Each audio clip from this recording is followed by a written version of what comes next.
I found out what a DC is. And y'all know I'm old, so I got notes. All right. So this episode starts out with Justin the burglar on the phone with Emily, and the people won't hear my parole hearing until next year. She tells him no matter how much time he has left, she's not going anywhere. That's my ice maker, if you can hear it. Then we get to meet Aisha. Aisha, it comes out with this blonde hair, this sparkly jacket, and we're in the back not knowing what's going on. We're meeting her friends. Best friend Jay is my favorite because he ain't with the foolishness. Then we find out Aisha thinks she's a rapper and she about to go out and perform. We get out there to the performance and it's just, her family. She gets on the stage. It's like a restaurant. They're sitting in booths, and there's so many empty booths. There are more empty booths than taken booths. And Aisha's on the stage performing her song with no microphone. You know why she don't have a microphone? Because there's only 12 people in there, and they can all hear her just fine. Aisha is in love with Mikhail, which is just Michael with a K. Michael with a K is 45 years old. Aisha is 54. She said they met on Facebook dating, and he said he thought she was a scammer at first. But when he realized she was real, he was like, hold on, honey, let me tell you this, I'm in jail. And she was okay with it. So the reason he's in jail is a little sketchy. He said in 2008 he got locked up for drug trafficking. And then he stayed in there until 2017. He got out, he had his farm, he had his cattle, and then somebody tried to steal his cattle, and then they got into it, and the person pressed charges on him for harassment, and now he's back in jail. He says he has 6 months, but when she looked it up, it said he had 999 years. Jay ain't for the bull. He thinks that this is a scam, it's set up, leave it alone. I like best friends like that. We ain't gonna play into your delusion.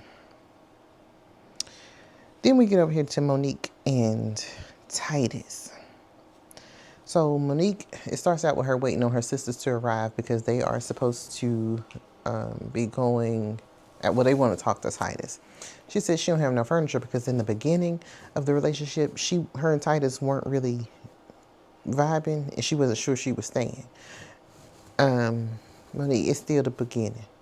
It's still the beginning. You said you've been talking to this man like 8-9 months. It's still the beginning. You should go home until you're sure. She says that Monique tells us that Derek has a restraining order on her because he said that she threatened to unalive him. I don't know if I can say it. Well, she said unalive on the show or whatever.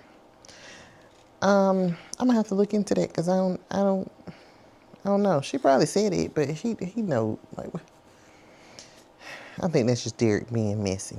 So anyway, they go out to eat, and while they're waiting for their waitress or waiter, Titus calls. Titus calls sister like, oh, I can't see you. Let me go over here and talk to you. So her two sisters, Sylvia and Carrie on or something like that, they go off to the side and they talking to him. They're like, what's your plan? So trying to do the whole dad thing.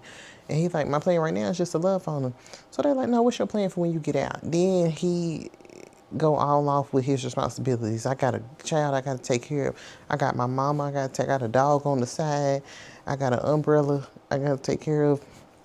And they were like, oh, you don't sound sure. My sister real sure. And since you sound like this, we about ready to pack her up, take her to the crib. Girl, he hung up. Look, I had missed on the first episode that Titus was crazy. Titus said people ain't who they say they are. And then sometimes you got to take their head off. Y'all better leave Titus alone. Y'all better watch y'all back. I think y'all have upset him.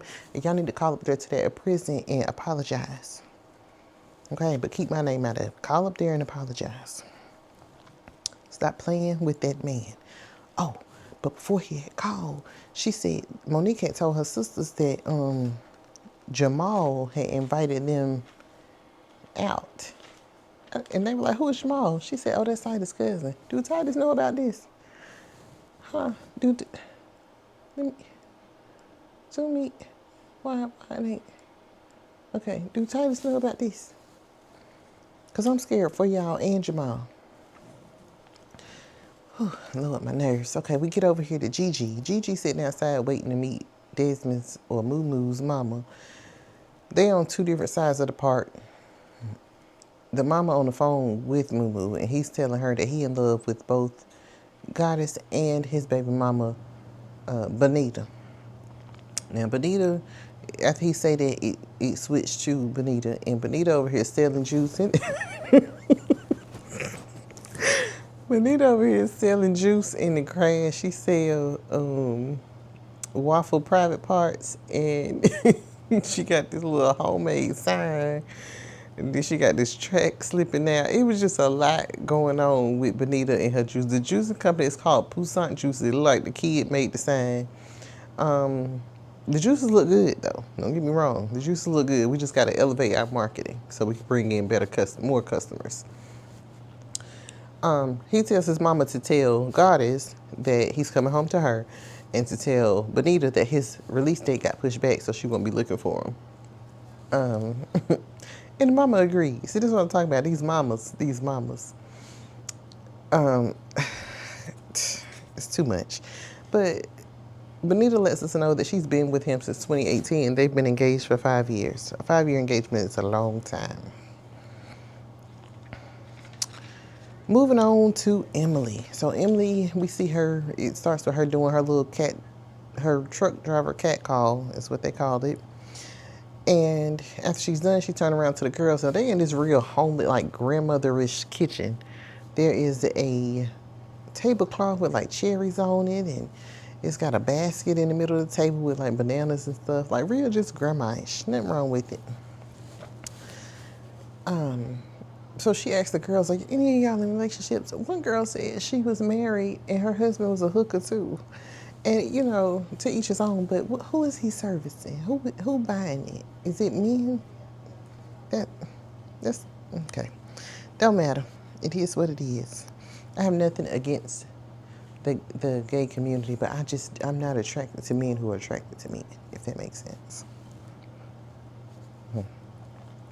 I don't know. I just can't have my husband out here bent over. That's all.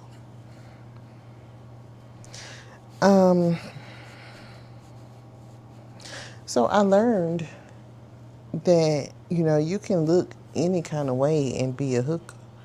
You know, all of their face cards was pretty good, but as far as bodies, I could be a hooker. Stretch marks and all. I can work at a brothel. And with her saying she made $20,000 a week, I'm considering it. Wales, Nevada, they said. Anywho.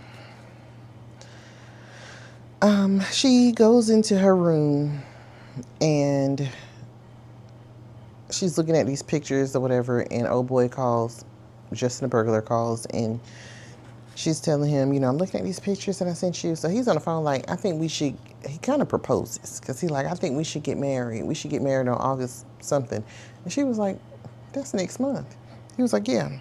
So while he's in the middle of trying to explain why they need to get married next month, it's time to line up. The bell rings.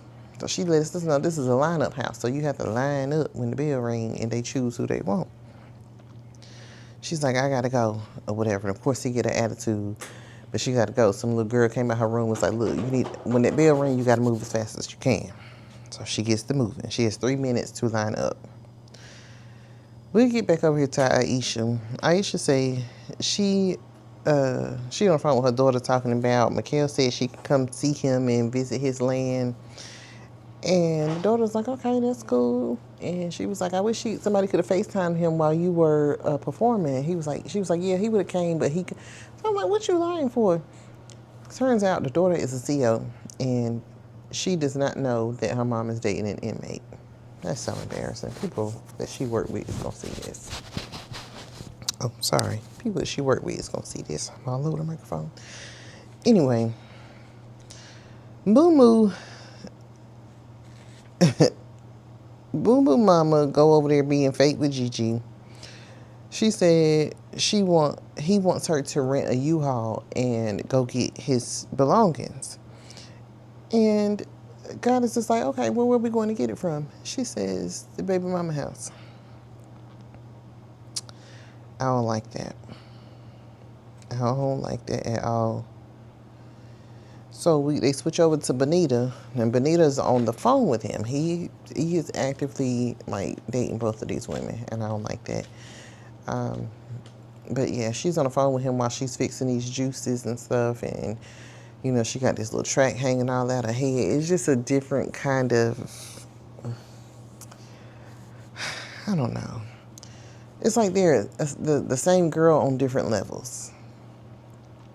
So Gigi said she'll be cool as long as the respect is mutual or whatever. And then she turns around after they walk away and she calls all his baby mamas bitches. Like, that's not gonna go over well if y'all make it past this.